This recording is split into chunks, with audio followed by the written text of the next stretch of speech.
सभी को सादर जय जिनेन्द्र। सभी लोग साथ में मंगलाचरण करेंगे।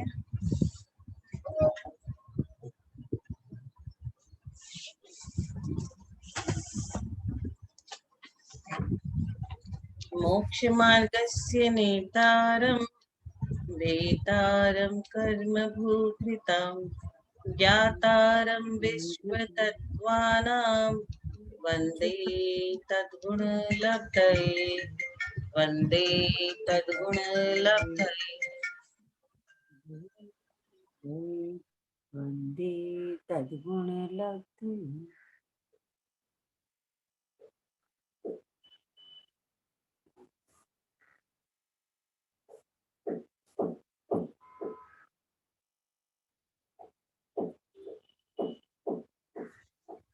कल हमने अभी तक तत्वार सूत्र के पंचम अध्याय का कल 19 नंबर तक का सूत्र कर लिया था।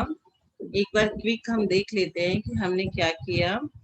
पहले वाले सूत्र में हमने ये समझा अजीब काया धर्मा धर्माकाश पुद्गलाः, मतलब धर्म अधर्म आकाश और पुद्गल ये चारों अजीब काय है।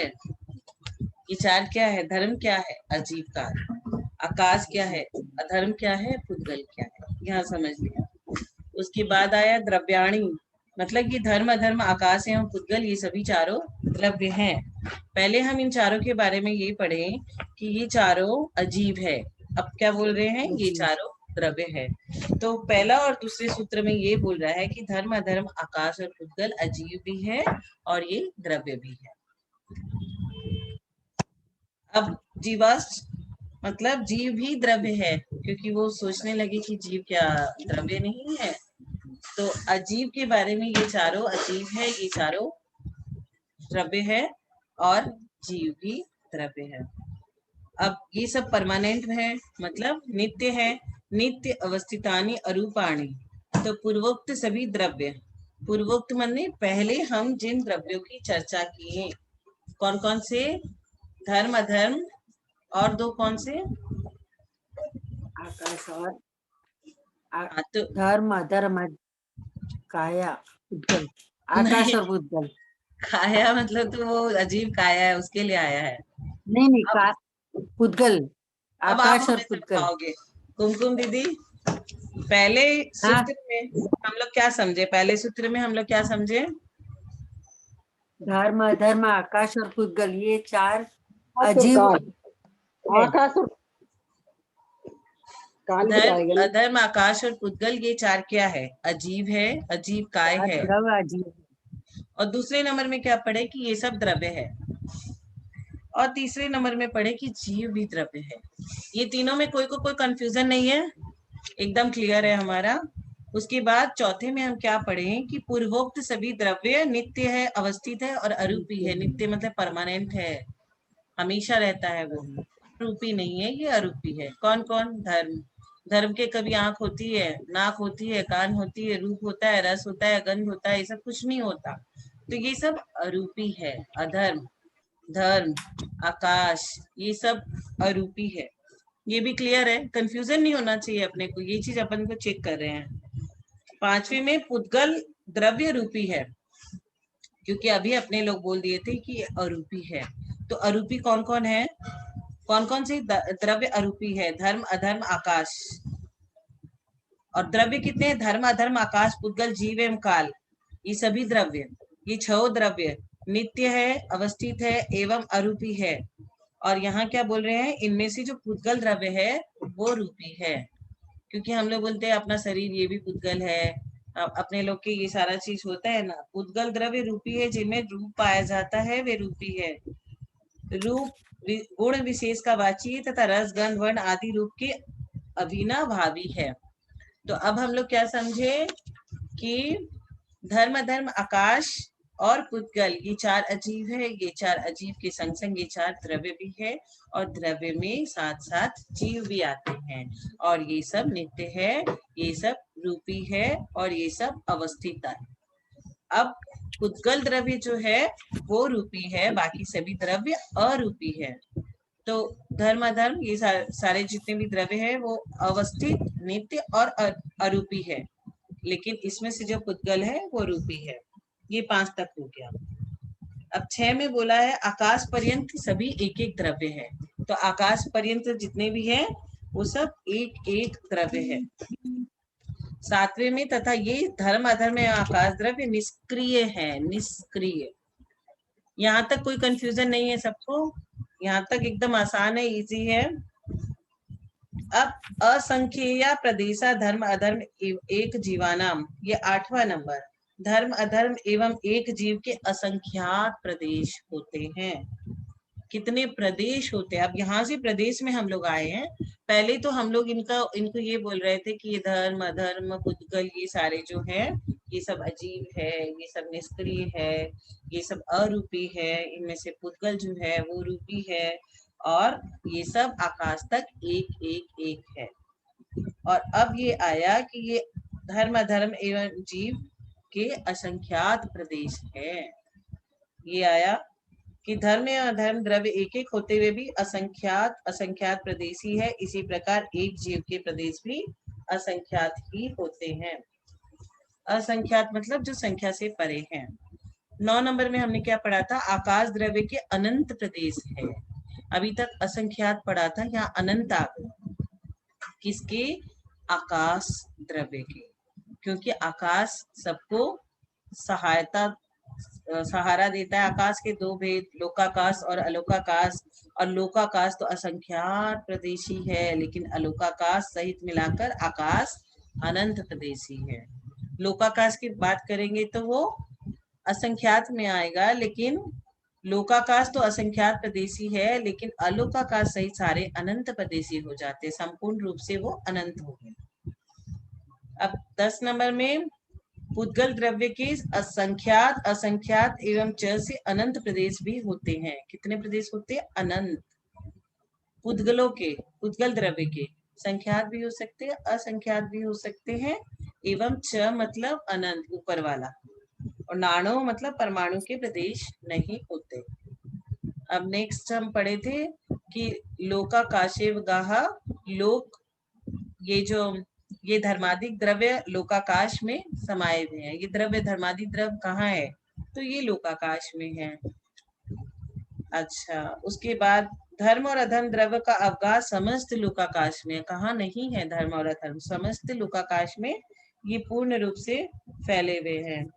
और जिस तरह से, क्या एग्जाम्पल लिया था अपन ने? जिस तरह से शक्कर में मिठास होता है। मिठास को आप गिन सकते हो क्या?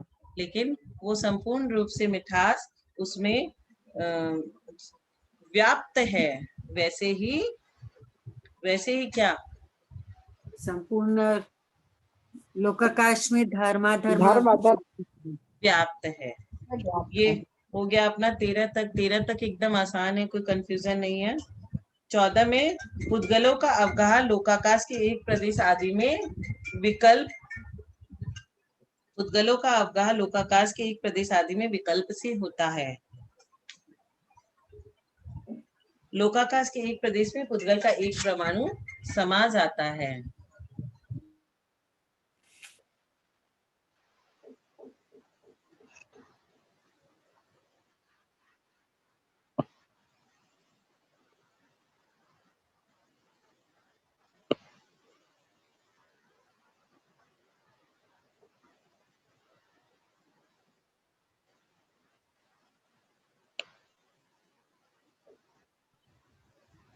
अब इसमें जो है लोकाकाश के असंख्यातवें भाग आदि में जीवों का अवगाह होता है। ये 15 नंबर का सूत्र।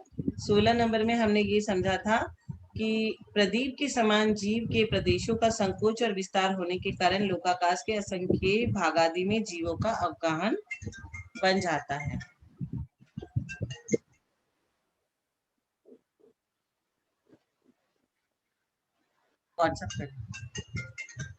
उसके बाद गति स्थिति उपग्रहो धर्म अधर्मयो उपकारा, इसमें गति और स्थिति में निमित्त होना या कर्म से, गति और स्थिति में निमित्त होना या क्रम से धर्म और अधर्म द्रव्य का उपकार है।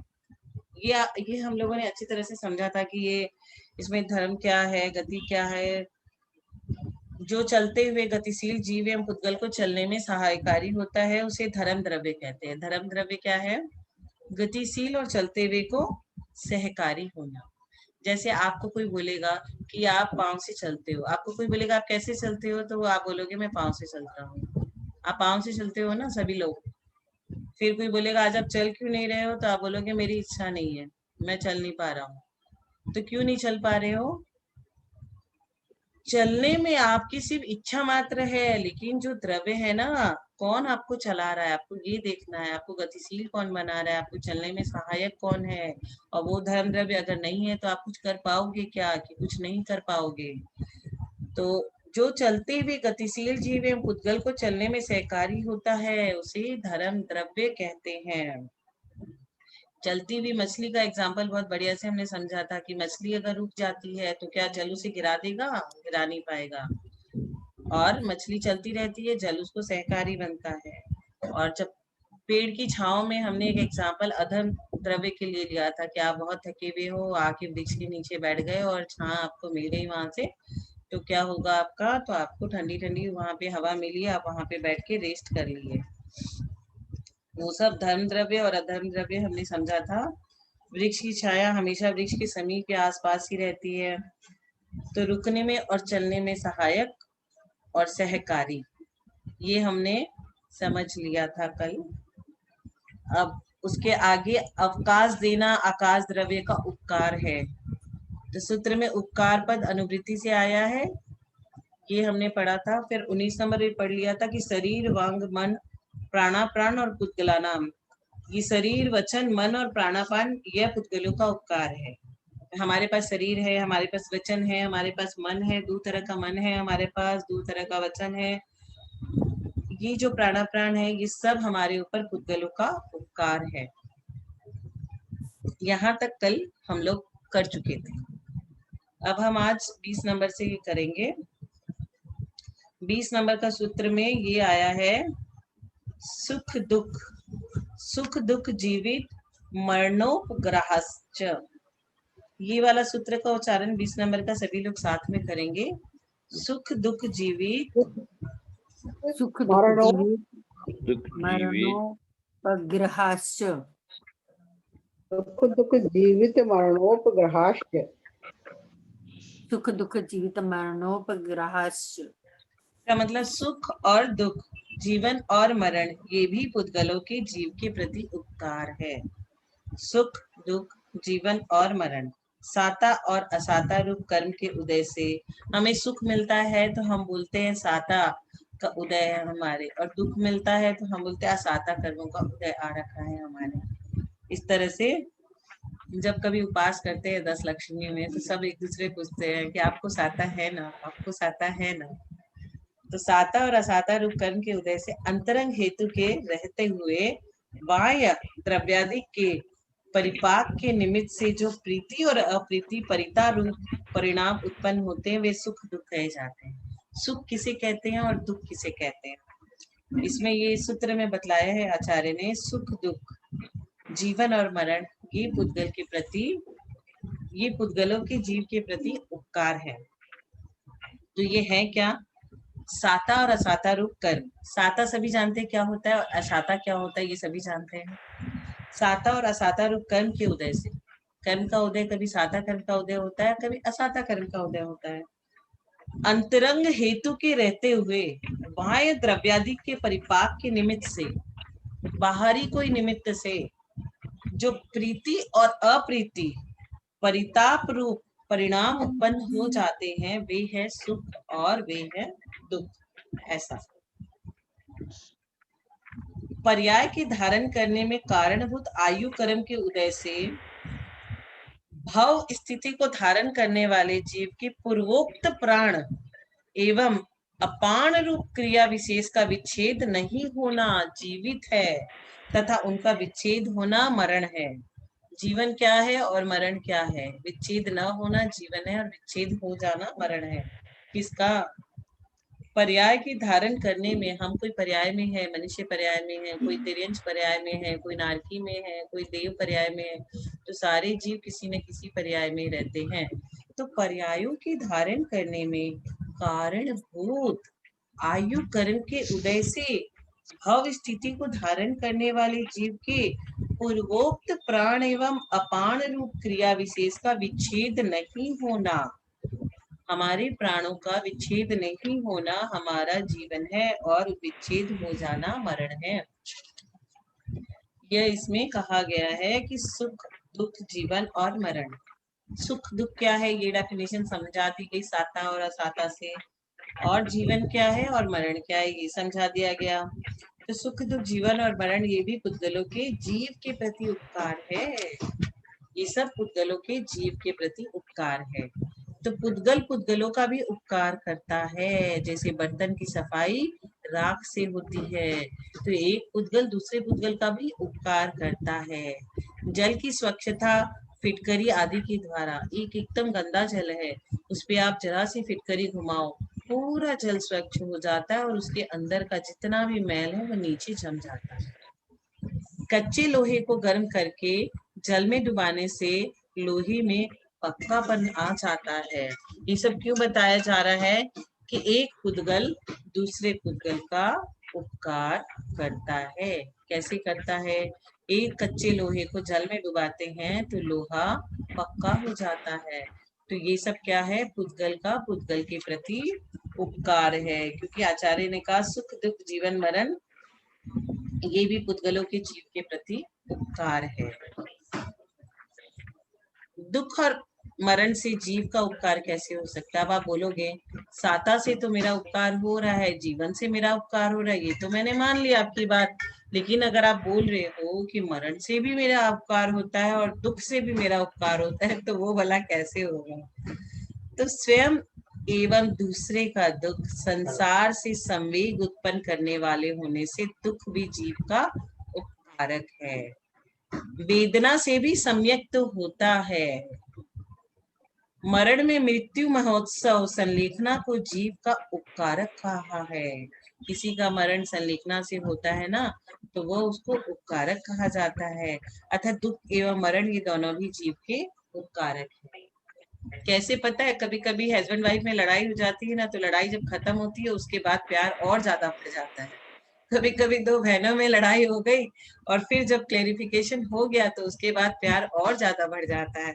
तो कभी कभी दुख भी सुख का कारण बन जाता है, और जो मरण, ऐसा मरण, पंडित मरण और जो संलेखना मरण होता है, उससे भी जीव का उपकार हो जाता है। तो ये आचार्य ने सिद्ध कर दिया कि मैंने जो कहा कि साता और असाता और जीवन और मरण ये सब पुद्गलों का उपकार है।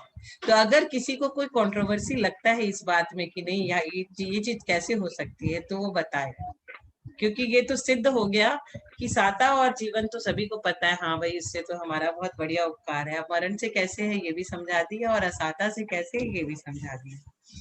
तो ये अच्छे से समझ में आ गया सबको।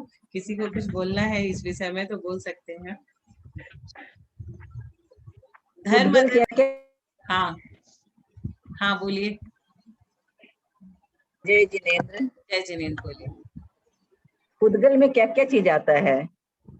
पुद्गल में क्या क्या चीज आते हैं? पुद्गल क्या क्या है? आत्मा को आप छोड़ दो, आत्मा को छोड़ के क्या चीज पुद्गल नहीं है ये बताओ। अभी जो हम लोग खाना खा रहे हैं, जहाँ पे रह रहे हैं, ये मकान, ये वस्तु, ये सामान, ये अपना शरीर, ये सब पुद्गल की श्रेणी में आता है।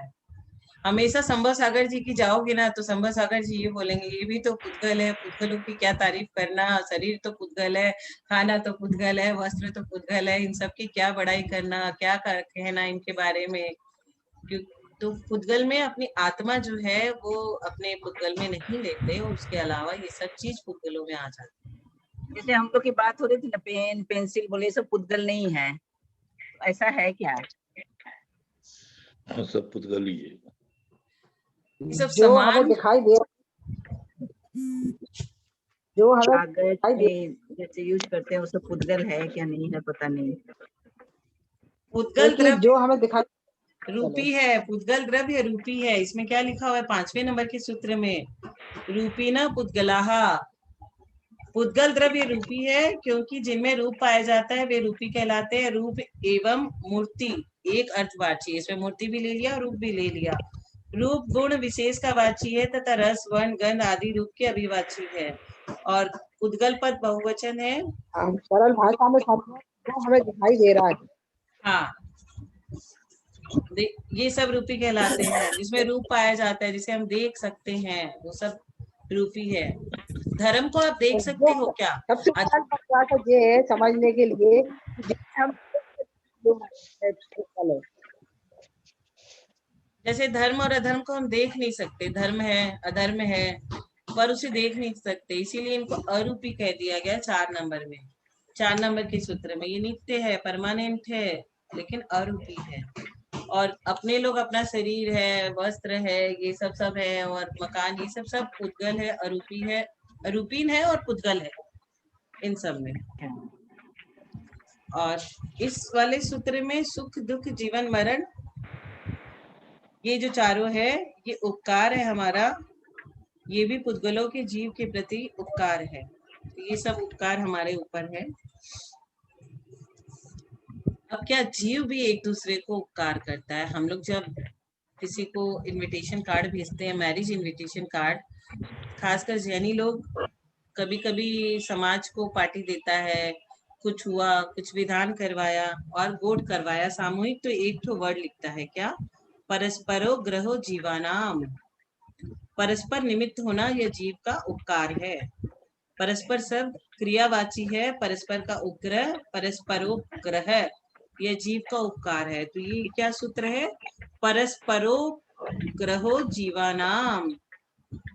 ये सभी साथ में ये सूत्र उच्चारण करेंगे, परस्परोपग्रहो जीवानाम। परस्परो ग्रहो जीवानाम। ग्रहो तो कैसे एक दूसरे का, परोपग्रहो जीवानाम। हाँ, कैसे एक दूसरे का जीव परस्पर उपकार करता है? तो ये जो इसमें लिखा है, परस्पर निमित्त होना ये जीव का उपकार है। जैसे एक नौकर है और एक मालिक है, तो नौकर क्या करता है? मालिक की सेवा करता है, सेवक का धन आदि देकर उसका मालिक उपकार करता है, और मालिक नौकर को धन देता है, नौकर का उपकार करता है, नौकर उसकी सेवा करता है, तो वो उसका उपकार करता है। तो सेवक हमेशा स्वामी का हित कथन अहित परिहार करके उसका उपकार करता है। तो ऐसे एक दूसरे के काम आते हैं और उपकार करते रहते हैं। आचार्य दोनों लोक में सुखदायी उद्देश्य द्वारा तथा उपदेशानुसार उन्हें चर्या में लगाकर शिष्यों का उपकार करते हैं। आचार्य क्या करते हैं? अपने संघ के जितने भी शिष्य होते हैं, उनका मैक्सिमम कैसे उनका उपकार हो जाए, वो चीज सोच करके उन्हें वैसा ही इंस्ट्रक्शन देते रहते हैं।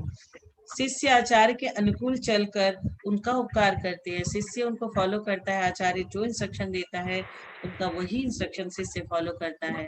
अभी 1.5 साल पहले कलकत्ता में विराग सागर जी का संघ आया था, तो मैंने उन्हें न्यू ईयर की डायरी ऑफर की कि माता जी आप ये डायरी रख लो, महाराज जी ये डायरी रख लो, कुछ नोट करने के काम आएगा, पेन पेंसिल कुछ दिया, तो उन्होंने नहीं लिया। उन्होंने कहा आचार्य श्री को आप दीजिए, अगर उनकी अनुमति होगी तो हम लेंगे।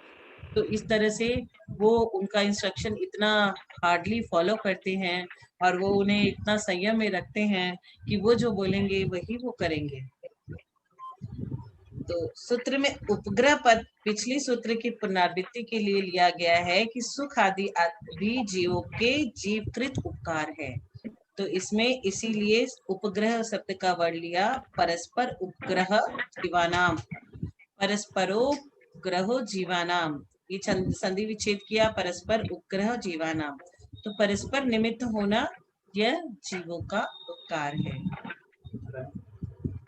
अब एक दूसरे को बोलते हैं कि हाँ भाई आप कुछ मीटिंग अटेंड करो, आप पढ़ाई करो, टीवी में बहुत अच्छा प्रवचन आ रहा है, आप ये सुनो, तो ये आप एक जीव हो और वो दूसरा जीव है, और उसको आप अच्छा चीज में उसका सदुपयोग में लगा रहे हो, तो ये आप उसके ऊपर उपकार कर रहे हो।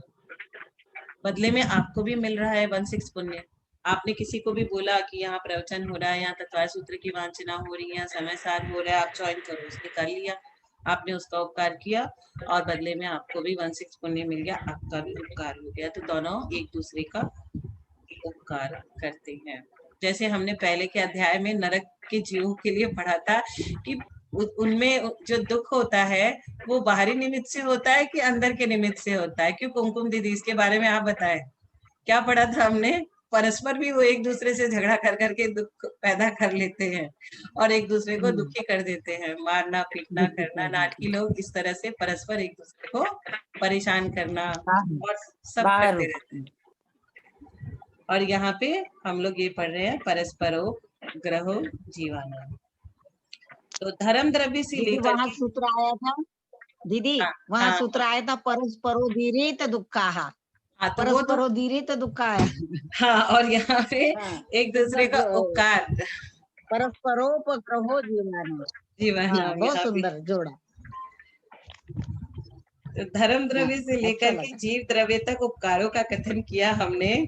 क्योंकि काल भी एक द्रव्य है, काल भी तो द्रव्य में माना है। द्रव्य में तो हम लोगों ने धर्म अधर्म आकाश काल सभी माना है। तो जिसका कथन इसी अध्याय में सूत्र संख्या 39 में अभी हम आगे में करेंगे। किंतु यहाँ सभी द्रव्यों के उपकार का कथन होने से क्रम प्राप्त काल द्रव्य का क्या उपकार है। अब हम लोग क्रम से एक दूसरे के क्रम से जा रहे हैं, जैसे जैसे बोला वैसे वैसे हम लोग जा रहे हैं। अब आगे का सूत्र विजय आंटी ये पढ़िए आप 22 नंबर का सूत्र। जी जी, पढ़ रही हूँ। ये विजय आंटी को सारे तत्वार सूत्र याद है, समय सारा याद है। पढ़िए आंटी। नहीं, वर्तना परिणाम क्रिया परत्वा परत्वे च कालस्य, वर्तना परिणाम क्रिया परत्वा परत्वे च कालस्य। यहाँ इस सूत्र में काल द्रव्य के उपकार बता रहे, काल द्रव्य के उपकार।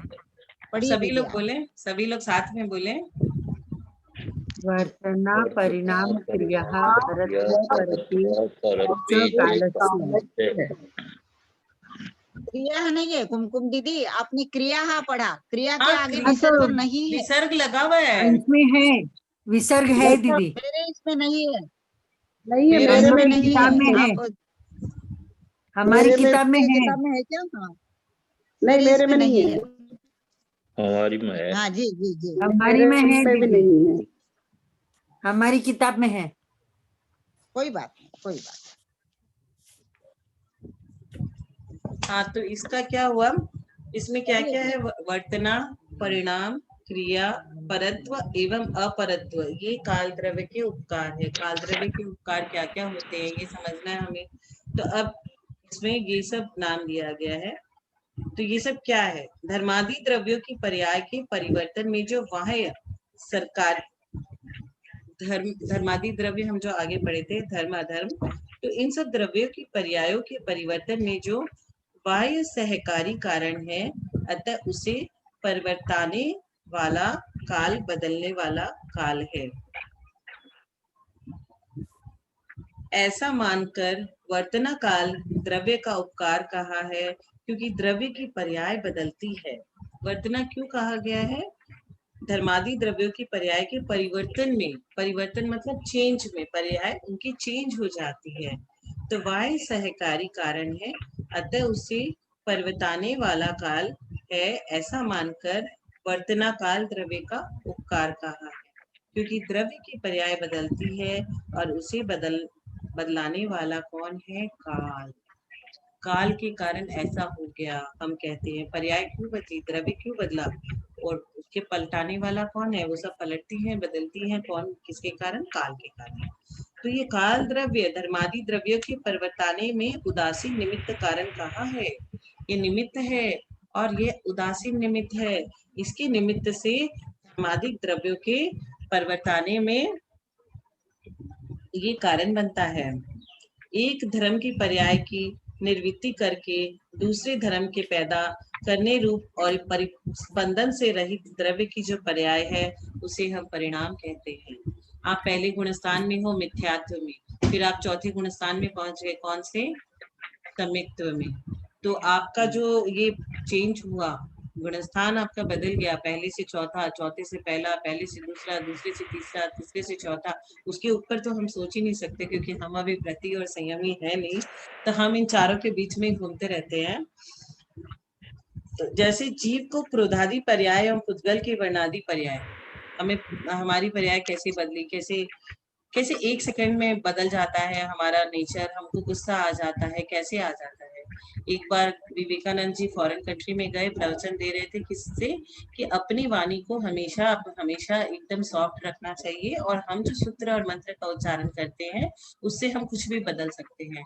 हम सूत्र के उच्चारण से कोई पेड़ को अगर मंत्र सुनाते हैं तो वो भी बहुत ज्यादा फलित होता है। तो एक विद्वान था, वो उनकी बात से समर्थ नहीं हुआ और उठ करके लड़ने लगा। बोलता है आप कैसे बोलते हो, किसी बोलने से किसी का कुछ चेंज होता है क्या, कुछ परिवर्तन होता है क्या, आवाज से बोली से कुछ चेंज होता है क्या? तो उन्होंने उसे बोला अरे गधे तू बैठ जा। तो वो लाल आग बबूला हो गए। तो बोलते देखिए मैंने आपको सिर्फ एक शब्द कहा गधा, उससे आपका कितना परिवर्तन हो गया, आप तो पूरे चेंज हो गए, आप तो आग बबूला हो गए, थोड़ी ना आप गधे हो। तो मंत्रों का, आवाज का, बोली का कितना प्रभाव पड़ता है, ऐसी सूत्रों का, ध्वनि का कितना प्रभाव वनस्पति का एक जीव पे पड़ता है। तो उसने मान लिया कि हाँ ये प्रभाव है, पड़ता है। 1 मिनट में वो चेंज हो गया बोली चेंज करते ही। तो जीव को जैसे क्रोध आ जाता है तो सब कुछ परिवर्तन हो जाता है। पुद्गल की वर्णादि पर्याय ये सब बदल जाती है। इसी प्रकार धर्म अधर्म आकाश एवं काल द्रव्य में सभी में परिणाम होता है, जो अग्र लघु गुणों और अविभागी प्रतिच्छेदों की वृद्धि और हानि से उत्पन्न होता है। अब क्या है कि द्रव्यों में जो परिस्पंदन रूप परिणमन होता है उसे क्रिया कहते हैं। क्रिया कितने प्रकार की होती है? क्रिया 2 प्रकार की होती है। पहली प्रायोगिक क्रिया, जैसे गाड़ी आदि का चलना, गाड़ी चलती है, हम कार में बैठे हैं, गाड़ी चल रही है, तो ये गाड़ी आदि का चलना ये सब क्रिया है। और कुछ क्रिया ऐसी होती है वैश्विक क्रिया, जैसे कि मेघादि का उड़ना। परत्व अथवा अपरत्व अर्थात बड़े छोटे का व्यवहार, यह 2 प्रकार का है। प्रथम क्षेत्रकृत, जैसे शरीर आदि का बड़ा छोटा होना, किसी का शरीर बड़ा होता है, किसी का शरीर छोटा होता है, ये सब क्षेत्रकृत। और दूसरा क्या होता है कालकृत, जैसे आयु का बड़ा होना, आयु का छोटा होना। आयु का बड़ा और छोटा काल का प्रभाव है, जैसे पहला काल, दूसरा काल, तीसरा काल, चौथा काल, सभी काल में आयु अलग अलग होती है और डिसाइडेड है। पंचम काल की आयु डिसाइडेड है, छठे काल की आयु डिसाइडेड है। तो सब तरह की जो ये आयु होती है वो पहले से डिसाइडेड होती है कि रेंज एक बदल जाता है कि इसकी आयु एक अंतर्मुहूर्त से लेकर के 100 वर्ष तक, 150 वर्ष तक, कितने भी वर्ष तक हो सकती है। लेकिन अभी जैसे थाउजेंड्स में अभी जो आयु है वो 2 डिजिट में ज्यादा होती है, 3 डिजिट तक कोई कोई पहुंच जाता है। महावीर स्वामी भगवान की आयु 72 वर्ष की, लेकिन आदिनाथ भगवान की आयु पूर्वों में थी। अब 84 लाख वर्ष का एक पूर्वांग होता है और 84 लाख पूर्वांगों का एक पूर्व होता है, और एक पूर्व 14 अंक का होता है, 70560000000000 इतने का एक पूर्व होता है। और एक कोटि पूर्व 21 अंक का होता है, 21 अंक 7056000000000000000000 21 डिजिट, 21 डिजिट। और कर्म भूमियों की मनुष्यों की एवं तिर्यंचों की मैक्सिमम आयु 21 अंक की हो सकती है। कर्म भूमि के मनुष्यों की, कर्म भूमि के मनुष्यों को हम लोग पिछले अध्याय में बहुत अच्छे से पढ़ लिए हैं। मैक्सिमम आयु, और अभी कितनी आयु होती है? अभी 3 डिजिट से ऊपर तो किसी की आयु जाती नहीं है, मैक्सिमम 2 डिजिट में रहती है, और फिर 3 डिजिट में कईयों की जाती है, विरलों की जाती है। तो ये सब काल का असर है, काल के असर से आयु उसी तरह से होती रहती है। तो परत्व और अपरत्व अर्थात बड़े छोटे का व्यवहार, ये 2 प्रकार का। प्रथम क्षेत्र की, तो जैसे शरीर आदि मोटा छोटा, मतलब अपने लोग जैसे यहाँ रहते हैं तो अपना शरीर एक स्टैंडर्ड का है, तो वो भी क्षेत्र का प्रभाव पड़ता है। अब आप ऑस्ट्रेलिया में देखोगे, दूसरे शहरों में, देशों में देखोगे, तो वहाँ कई जगह बहुत गोरे होते हैं लोग, कई जगह बहुत काले होते हैं, कई जगह बहुत लंबे होते हैं, वहाँ की सभी लोग कई जगह छोटे छोटे होते हैं। तो ये सारे क्षेत्र का प्रभाव है। और आयु का बड़ा छोटा होना कालकृत है। प्रसंगानुसार यहाँ कालकृत परत्व अपरत्व ग्रहण किए गए हैं। ये सब वर्तनादिक उपकार काल द्रव्य के अस्तित्व का ज्ञान कराते हैं हमें। भैया मैं 10 मिनट में बात कर रही हूँ आपसे, थोड़ा सा मीटिंग है। काल द्रव्य के अस्तित्व सिद्ध के लिए ही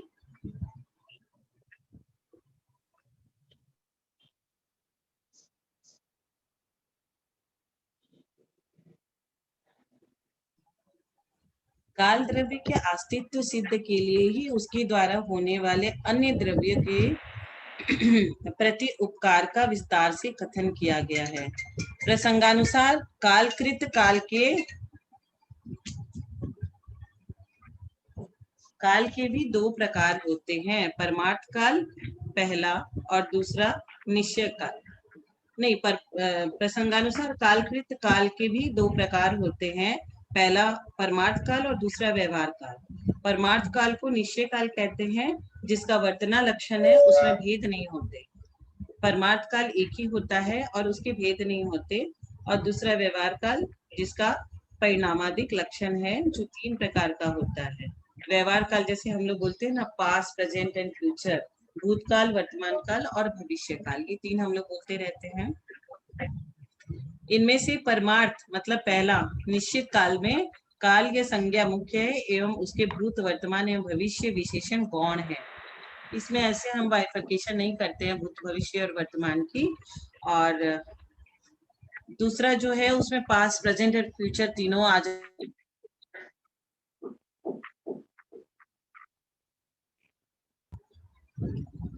इसी प्रकार से व्यवहार काल में भूत, वर्तमान एवं भविष्य रूप ये संज्ञा मुख्य है एवं काल संज्ञा गौण है। इसलिए इस प्रकार का व्यवहार क्रिया वाले द्रव्य की अपेक्षा से होता है, जो काल द्रव्य द्वारा किया गया है। काल समय का वाची है। जैसे हम कांटे वाली घड़ी को देखते हैं, उसके बीच में कांटे वाली घड़ी के बीच में एक धुरी होती है और निरंतर अपने केंद्र पे वो घूमते रहती है, वर्तन कर रही है। यह निश्चय काल का प्रतीक है। उसी घुरी के सहारे जो घंटा, मिनट, सेकंड के कांटे घूम रहे हैं, वह व्यवहार काल के प्रतीक है। घुरी जो लगातार घूमे जा रही है वह निश्चय काल, और जो घंटे, जो कांटे उसके आधार पे घूम रहे हैं, मिनट और सेकंड के कांटे, वे व्यवहार काल के प्रतीक होते हैं। काल द्रव्य को समझाने के लिए आगम में कालानुओं को रत्नों की राशि की उपमा दी गई है। कारण कि लोक जगत में जिस प्रकार रत्न कीमती होता है, उसी प्रकार समय भी कीमती है। हमारा समय रत्न के समान है, बहुत कीमती है। ये मनुष्य पर्याय बहुत दुर्लभ है। 84 लाख योनियों में हम भटकते रहते हैं, फिर हमें बड़ी मुश्किल से मनुष्य पर्याय, उच्च कुल, जैन कुल, और हम स्वाध्याय कर रहे हैं ऐसे निमित्त से कि हमको समझाने वाले भी बहुत है और हम समझ भी रहे हैं अपना कल्याण हमारा कैसे होगा। तो ये बहुत दुर्लभ है समय। ये हमें रत्नों की समान की इससे तुलना की गई है। रत्न घूमते नहीं, अकारण चिपकते नहीं, पुराने नहीं होते। इसी प्रकार कालानु भी घूमते नहीं, अकारण आपस में चिपकते नहीं एवं कभी भी पुराने नहीं होते। तो ये सब विशेषता बताई हमारे आचार्य ने काल की। वर्तना, परिणाम, क्रिया, परत्व, अपरत्व, ये सब काल द्रव्य के उपकार है। क्या क्या उपकार काल द्रव्य हमारे ऊपर करता है, ये सब सूत्र नंबर 22 के द्वारा हमें समझाया। दीदी, एक रत्नों की राशि की वाला गाथा आई है, द्रव्य हाँ। संग्रह में रत्नों की राशि की गाथा है।